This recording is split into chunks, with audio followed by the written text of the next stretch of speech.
Hi guys, welcome you all my channel Knowledge Mantra, a key of success and achievement. और मैं हूँ जूही। आज हम जिस टॉपिक पे बात करने वाले हैं वो बहुत ही ज़्यादा इंटरेस्टिंग होने वाला है, क्योंकि आज का जो मेरा टॉपिक है वो है related to the females disease condition. जी हाँ, ऐसे तो बहुत सारी फीमेल से रिलेटेड प्रॉब्लम्स होती हैं जिनको बीइंग अ फीमेल हम जल्दी से बोल नहीं पाते हैं, हम डिस्कस नहीं कर पाते हैं और हम शेयर नहीं कर पाते हैं जस्ट बिकॉज ऑफ के लोग क्या कहेंगे, हम कैसे अपनी प्रॉब्लम को शेयर करें, हम कैसे बोल पाएंगे एंड ऑल। ऐसे ही एक कंडीशन को लेके मैं आप लोगों के सामने में हाजिर हूँ। बहुत जल्दी से हम अपने इस टॉपिक को स्टार्ट करेंगे, क्योंकि आज का हमारा टॉपिक है ब्रेस्ट कैंसर। ये एक ऐसा डिज़ीज़ होती है, ये एक ऐसी प्रॉब्लम होती है जो बेसिकली फीमेल्स में देखी जाती है as compared to the male. Breast cancer एक ऐसा कैंसर होता है जो बेसिकली डेवलप होता है ब्रेस्ट सेल्स में। ये कैंसर या तो लोब्यूल्स में या फिर डक्ट्स में डेवलप होने के बहुत ज़्यादा इसके चांसेस होते हैं। लोब्यूल्स क्या होती है? लोब्यूल्स ऐसी ग्लैंड्स होती हैं जो मिल्क का प्रोडक्शन करती हैं, और जो डक्ट्स होती हैं ये इस प्रोडक्शन को, मिल्क को निपल्स तक ले जाने का एक वे बनाती हैं। तो कहने का मतलब ये है, जो ब्रेस्ट कैंसर है ये डेवलप हो सकता है इनटू द ग्लैंड्स और डक्ट्स कहीं पर भी। उसके अलावा देखने के लिए मिलता है कि ये कैंसर ना कि सिर्फ डक्ट्स और लोब्यूल्स में डेवलप होता है, उसके अलावा उनमें पाए जाने वाले फैटी टिश्यूज़ और फाइब्रस कनेक्टिव टिश्यू में भी इसके डेवलप होने के चांसेस बहुत ज़्यादा होते हैं। अब क्या होता है, ये जो अनकंट्रोल्ड कैंसर सेल्स होती है ये धीरे धीरे बढ़ती हैं ब्रेस्ट के अदर हेल्दी टिश्यूज़ में, और यहाँ से धीरे धीरे इनका इन्फेक्शन जैसे जैसे ये बढ़ते जाते हैं, सेल्स डेवलप होती जाती है, बढ़ती जाती है, ये हेल्दी टिश्यूज़ को अपना टारगेट बनाती हैं और ये लिम्फ नोड्स में धीरे धीरे पहुँच जाती है। ये लिम्फ नोड्स अंडर आर्म्स में पाए जाते हैं। जैसे जैसे ये बढ़ के अंडर आर्म्स में पाए जाने वाले लिम्फ नोड्स में पहुँचते हैं, ये लिम्फ नोड फिर क्या करते हैं, ये लिम्फ नोड प्राइमरी पाथवे का काम करते हैं जो कि इन कैंसरियस सेल्स को बॉडी के अदर पार्ट्स में पहुँचाने का काम करती हैं। अब इसके क्या क्या रिस्क फैक्टर हो सकते हैं? सबसे पहला जो रिस्क फैक्टर होता है वो होता है बीइंग अ फीमेल। मीन्स कि एक फ़ीमेल होना इसका सबसे बड़ा मतलब रिस्क फैक्टर हो सकता है। सबसे ज़्यादा ये जो कैंसर सेल्स डेवलप होते हैं ये फीमेल्स में बहुत ज़्यादा डेवलप होते हैं। सेकेंड रिस्क फैक्टर होता है increasing age. Third one is a personal history related to the breast cancer. अगर किसी की कोई पर्सनल हिस्ट्री रही है इस डिज़ीज़ से related. Second one, a family history related to the breast cancer. अगर घर में कोई प्रीवियस फैमिली हिस्ट्री रही है जिसको ऐसी डिजीज़ रही हो। उसके अलावा इनहेरिटेड जीन्स जो कि पीढ़ी दर पीढ़ी आगे बढ़ते। कहने का मतलब ये, अगर हमारी फैमिली में प्रीवियसली किसी को ये कंडीशन हुई है तो ये हमारे अंदर भी आने के चांसेस हो सकते हैं। नेक्स्ट वन होता है रेडिएशन एक्सपोजर। अगर प्रीवियसली कोई चेस्ट एक्सरे या कुछ ऐसा इन्वेस्टिगेशन हुआ है, कोई ट्रीटमेंट हुआ है जिसमें जो कैंडिडेट है वो रेडिएशन के बहुत ज़्यादा कॉन्टैक्ट में आया हो तो चांस हो सकते हैं ब्रेस्ट कैंसर के। उसके अलावा ओबेसिटी एक कॉमन रिस्क फैक्टर हो सकता है फॉर द ब्रेस्ट कैंसर। उसके अलावा beginning your period at a younger age, मतलब कि एक यंगर एज में पीरियड्स का स्टार्ट होना भी एक रिस्क फैक्टर हो सकता है, या फिर एक ओल्डर एज में मेनोपॉज स्टार्ट होना भी इसका एक रिस्क फैक्टर हो सकता है। फर्स्ट बेबी बॉर्न होना इन ओल्ड एज भी इसका एक रिस्क फैक्टर हो सकता है, कॉज हो सकता है ब्रेस्ट कैंसर का। या फिर कोई फीमेल है जो कभी प्रेग्नेंट नहीं हुई है उसको भी ब्रेस्ट कैंसर होने के चांस बहुत ज़्यादा होते हैं। या फिर जो कैंडिडेट है वो बहुत ज़्यादा अल्कोहल यूज़ करता हो, अल्कोहल लेता हो, ड्रिंक करता हो तो उसको भी ये चांसेस हो सकते हैं, ब्रेस्ट कैंसर होने के चांसेस हो सकते हैं। अब सिम्टम क्या क्या देखने के लिए मिलते हैं हमें इस डिज़ीज़ के साथ? तो पहला जो सिम्टम होता है वो मिलता है हमें थिकनिंग फील होती है हमारे ब्रेस्ट में। ल्यूम्स हमें पता चलते हैं, हमें फील होता है कि थिकनिंग हो रही है, कहीं कहीं गांठें सी हमें फील होती है अगर हम टच करके देखते हैं तो। उसके अलावा ब्रेस्ट पेन, एक सिम्टम होता है, पेन होता है, पेनफुल सेंसेशन होती है, जो स्किन है वो रेड हो जाती है, हमें थोड़ी थोड़ी जगह पे ब्रेस्ट स्किन में रेडनेस दिखाई देती है ओवर द एंटायर ब्रेस्ट, या फिर हमें स्वेलिंग दिखाई देती है, हमारे ब्रेस्ट पे स्वेलिंग दिखाई देती है। निपल से डिस्चार्ज होता है, वो ब्लडी डिस्चार्ज भी हो सकता है, ब्लड भी डिस्चार्ज हो सकता है। उसके अलावा जो स्किन है वहाँ पे या निपल है वहाँ पर भी एक पीलिंग या स्केलिंग टाइप की हमें स्किन दिखाई देती है, मतलब कि स्केलिंग हो रही होती है, स्किन उतर सी रही है, ऐसा सा हमें फील होता है। ये हमें एक सिम्टम दिखता है ब्रेस्ट कैंसर में। उसके अलावा शेप है ब्रेस्ट का, उसमें चेंज या साइज़ में भी हमें चेंज दिखाई देता है, जो एक बहुत बड़ा सिम्टम होता है ब्रेस्ट कैंसर के अंदर। उसके अलावा जो निपल्स हैं वो इन्वर्टेड दिखाई देते हैं, इन्वर्टेड मतलब कि वो सिमिलर दिखाई नहीं देते हैं। उसके अलावा स्वेलिंग भी एक कॉमन सिम्टम होता है अंडर द आर्म्स भी हमें स्वेलिंग फील होती है। ये कॉमन सिम्टम होते हैं जो ब्रेस्ट कैंसर में हमें देखने के लिए मिलते हैं। अब बात होती है टाइप्स की, कि कितने टाइप्स का ब्रेस्ट कैंसर होता है। जनरली ब्रेस्ट कैंसर 2 पार्ट्स में डिवाइड किया गया है, दैट इज़ इन्वेजिव और नॉन इन्वेजिव और C2। इन्वेजिव कैंसर क्या होता है? इन्वेजिव ब्रेस्ट कैंसर में जो कैंसर सेल्स है वो लोब्यूल्स और डक्ट से अदर हेल्दी टिश्यूज़ में ट्रांसफ़र होकर उनको भी अपना टारगेट बनाती है, जबकि नॉन इन्वेजिव में जो कैंसरियस सेल्स हैं वो अदर पार्ट्स में स्प्रेड नहीं होती है।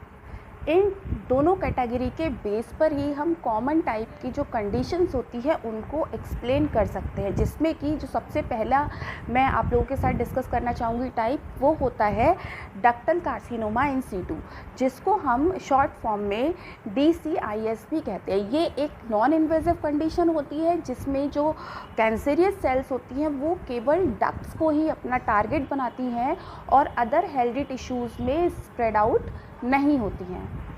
सेकेंड कंडीशन होती है, सेकेंड जो टाइप होता है वो होती है लोब्यूलर कार्सिनोमा इन C2, जिसको हम शॉर्ट फॉर्म में LCIS के नाम से भी जानते हैं।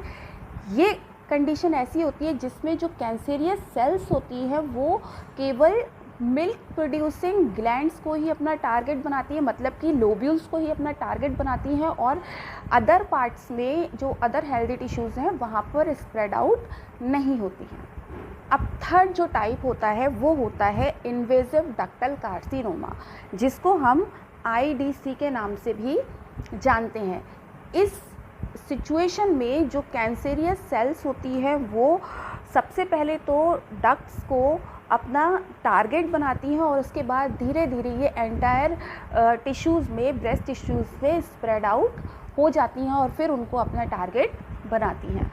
अब इसका फोर्थ टाइप होता है जिसको हम बोलते हैं इन्वेजिव लोब्यूलर कार्सिनोमा, मतलब कि ILC के नाम से भी हम इसको शॉर्ट फॉर्म में जानते हैं।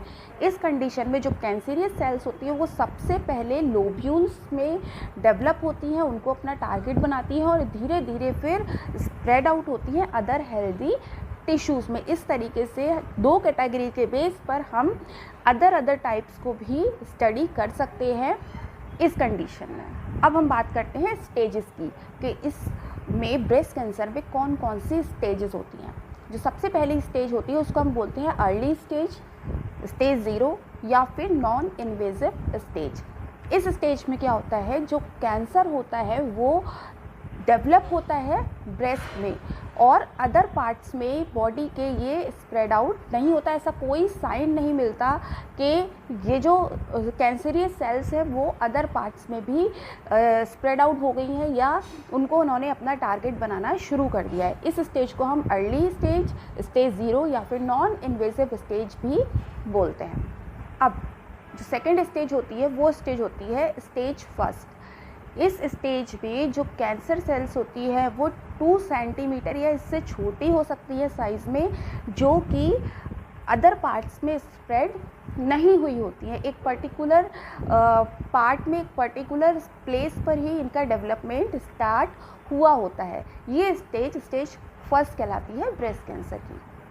अब हम बात करते हैं स्टेज 2A ब्रेस्ट कैंसर की। इसमें क्या होता है, जो सेल्स होती है, जो ट्यूमर होता है वो 2 सेंटीमीटर से छोटा हो सकता है और ये इन्वॉल्व होता है with the lymph nodes of under arm. या फिर ये जो ट्यूमर है ये 2 सेंटीमीटर से बड़ा और 5 सेंटीमीटर से छोटा हो सकता है जिसमें कि अंडर आर्म्स के लिम्फ नोड्स का कोई इन्वॉल्वमेंट नहीं होता। तो ये जो कंडीशन होती है, ये जो स्टेज होती है, ये स्टेज ए सेकेंड होती है किसकी?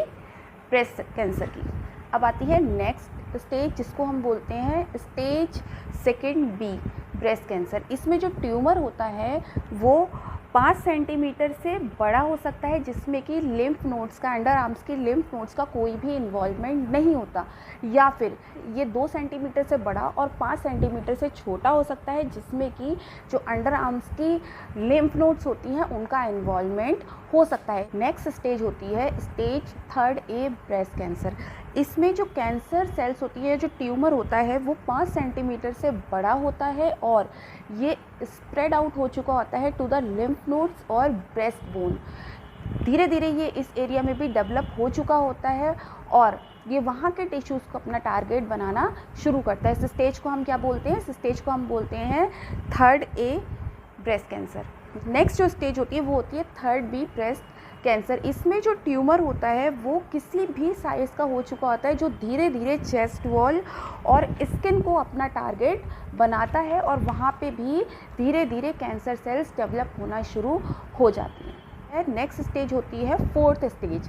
इस स्टेज को हम मेटास्टैटिक ब्रेस्ट कैंसर भी बोलते हैं। यहाँ क्या होता है, इस कंडीशन में जो साइज़ होता है ट्यूमर का वो रिगार्डलेस होता है और ये धीरे धीरे नियर बाय द जो भी ऑर्गन होते हैं वहाँ स्प्रेड आउट हो चुका होता है, लाइक लिवर, ब्रेन, चेस्ट या फिर लंग्स, ये कहीं पर भी बोन्स, धीरे धीरे इन पार्ट्स को भी अपना टारगेट बनाता है और यहाँ पे भी स्प्रेड आउट होना शुरू हो जाता है। ये लास्ट स्टेज होती है ब्रेस्ट कैंसर की।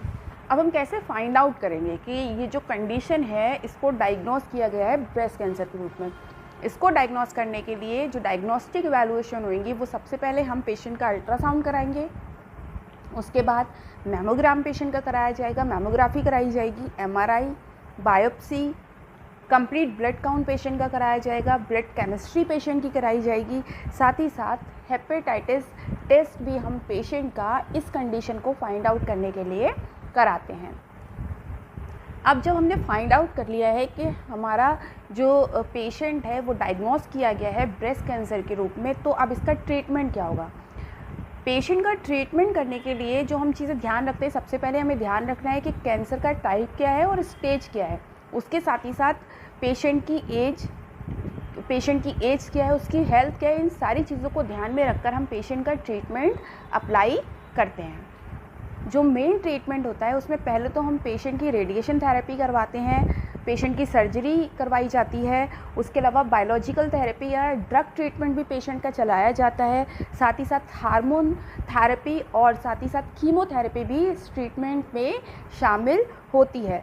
अगर हम सर्जिकल ट्रीटमेंट अप्लाई कर रहे हैं तो सबसे पहले पेशेंट की मास्टेक्टमी करवाई जाती है सर्जरी के रूप में, या फिर ल्यूम्पेक्टमी भी हम पेशेंट की करवा सकते हैं, पर्टिकुलर ल्यूम को हम रिमूव कर सकते हैं सर्जरी के थ्रू। उसके अलावा axillary lymph node dissection patient का करवाया जाता है, या फिर हम पेशेंट का रिकंस्ट्रक्शन भी करवा सकते हैं पर्टिकुलर पार्ट का। तो ये था हमारा आज का टॉपिक जिसका नाम था ब्रेस्ट कैंसर।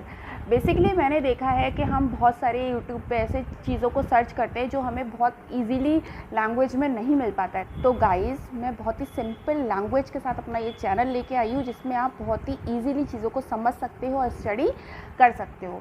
तो जिस किसी ने भी अभी तक मेरे चैनल को सब्सक्राइब नहीं किया है, फटाफट से सब्सक्राइब कर लीजिए, क्योंकि आगे भी मैं बहुत ऐसी चीज़ें आप लोगों के लिए लेकर आती रहूँगी जो आपके लिए बहुत ही ज़्यादा इम्पॉर्टेंट होने वाली है, और उनका नोटिफिकेशन आपको टाइमली पहुंच सके उसके लिए आपको इस चैनल को सब्सक्राइब कराना बहुत ज़्यादा ज़रूरी है। सब्सक्राइब करने के लिए आपको पता है ना क्या करना है, नीचे एक रेड कलर का आइकन आ रहा होगा, उसको प्रेस करना है, बेल आइकन को प्रेस करना बिल्कुल मत भूलिएगा ताकि आपको मेरे नोटिफिकेशन जल्दी से मिल सके। इस वीडियो को लाइक और शेयर ज़रूर करिएगा ताकि आपके कलीग्स तक, आपके फ्रेंड्स तक ये वीडियो पहुंच सके, और इस तरीके से मुझे मोटिवेट करते रहिएगा ताकि मैं आप लोगों के लिए नए नए टॉपिक्स पे वीडियो लेकर आती रहूं।